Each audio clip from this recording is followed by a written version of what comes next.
Boa noite, gente. Agradeço à faculdade por ceder o espaço, por dar apoio para a gente estar aqui, ao Movimento Luta pela Justiça, aos colegas que abrilhantam aqui a mesa. Quero parabenizar Paulo pela palestra, que eu achei muito interessante, porque amicus curiae é um tema que eu nunca tinha parado para estudar e aprendi bastante aí. Eu lembro quando eu estava na faculdade, o professor de processo civil até perguntou: alguém sabe aqui o que é amicus curiae? E ninguém sabia na sala inteira. E houve até um concurso de juiz em que foi perguntado isso, e muitos dos candidatos também não souberam responder e foram reprovados por causa disso. Eu vou falar aqui hoje sobre razoável duração do processo, né? É um princípio que foi introduzido na Constituição com a Emenda 45, e eu decidi aqui fazer um corte metodológico que não dá para abranger todo o assunto, que é muito grande. Então, eu vou falar sobre as inovações legislativas que visam a dar concretude a esse princípio, certo? Tá dando para ouvir, gente? Assim está melhor, né? Então, vamos lá. A morosidade processual, ela não é um mal que seja propriamente uma novidade dos tempos modernos, né? Ela aflige as sociedades humanas desde tempos imemoriais, e na história a gente tem vários exemplos disso. Um exemplo interessante é a disposição capitular do imperador Carlos Magno, no século VIII, que, segundo a qual dispunha que o magistrado que desse causa a um retardamento injustificado da demanda, ele deveria sustentar na sua casa a parte prejudicada juntamente com sua família, isso às custas dele, magistrado. Ainda bem que não é mais assim, né? Mas isso é apenas para demonstrar que é um problema antigo e não é novidade dos tempos modernos. Ocorre o quê? Que de uns tempos para cá, acho que no pós-guerra, né, que a sociedade veio tomando consciência disso, dessa demora, e como ela prejudica a efetivação dos direitos básicos da sociedade. Por quê? Por que o princípio da razoável duração do processo, eu reputo ele tão importante? Porque sem razoável duração do processo, a gente não tem um processo efetivo. E aí a gente não tem o cumprimento ideal do devido processo legal. E sem o devido processo legal, o que existe? Existe que os direitos fundamentais não estão sendo devidamente efetivados. Então, veja, mesmo dentre o rol de direitos fundamentais e garantias constitucionais, a razoável duração do processo, juntamente com o devido processo legal, ela tem um status de proeminência, certo? Porque ela é uma garantia das garantias.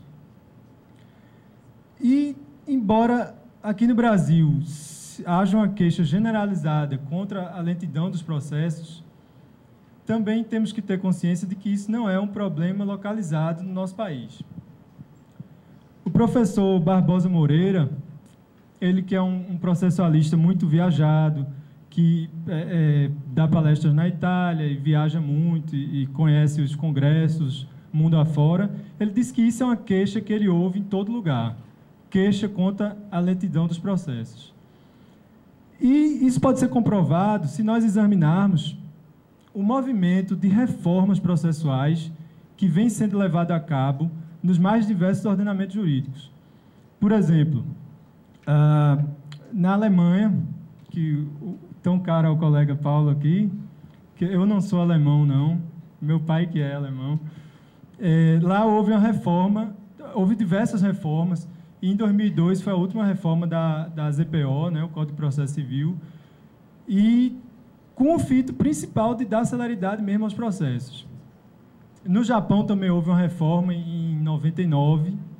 Na Inglaterra não havia um Código de Processo Civil e foi criada uma lei de ritos, né, tentando prever todo o procedimento para que ele seja mais agilizado, mais rápido.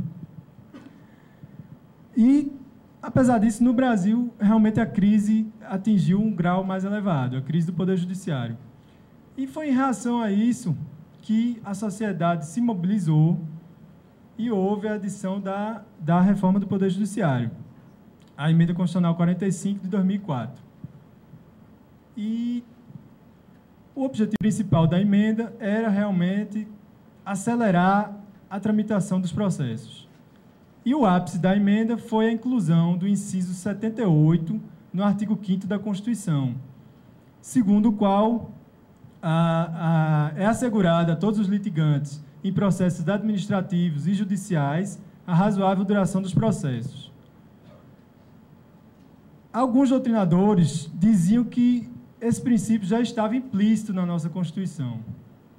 Por quê? Porque ele estaria implícito no devido processo legal. Opinião com a qual eu concordo. Eu acho, inclusive, que ele está implícito no direito de petição, porque a pessoa, se tem direito de petição, tem direito a ter uma resposta adequada em tempo razoável. E está previsto também no princípio da eficiência, que permeia todos os poderes públicos, inclusive a atuação do Poder Judiciário, né? Em 1992, foi incorporado ao ordenamento jurídico brasileiro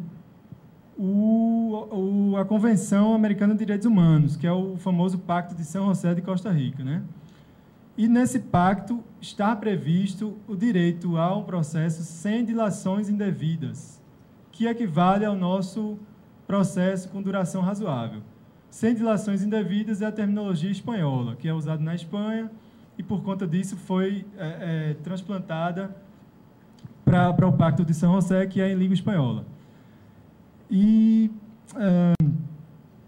havia uma celeuma se, com a incorporação desse tratado, a norma que trata de razoável duração teria sido recepcionada como norma constitucional ou infraconstitucional. Eu não vou entrar nessa discussão, porque com a emenda 45, essa celeuma acabou, pelo menos no que tange ao princípio da razoável duração do processo.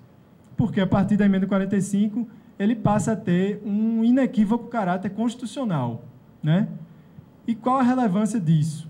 A relevância é muita, porque, sendo uma norma constitucional, ele passa a ter os atributos atinentes a esse status normativo, que são a supremacia, o caráter vinculante para as instâncias inferiores e a possibilidade de servir de base para o controle de constitucionalidade das normas infraconstitucionais, né?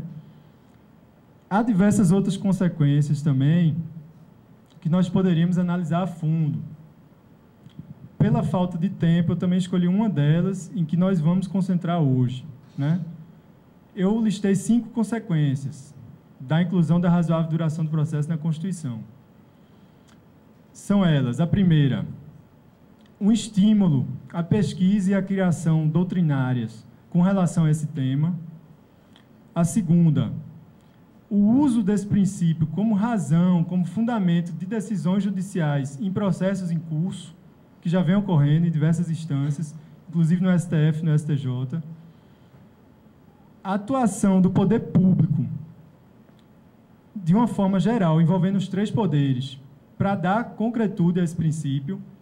E é aqui que eu vou tratar desse tema. Por quê? Porque nos 3 poderes, o Poder Judiciário vai ter a atribuição de julgar celeremente as causas, o Poder Executivo na condução da atividade administrativa e o Poder Legislativo na propositura de leis que visem a agilizar os processos. Então, o que nós vamos analisar hoje aqui são algumas propostas legislativas, né, para dar celeridade à tramitação processual. São alguns projetos de lei que realmente já existem, já estão lá tramitando no Congresso, e outras propostas são sugestões que eu trago mesmo para a gente refletir juntos.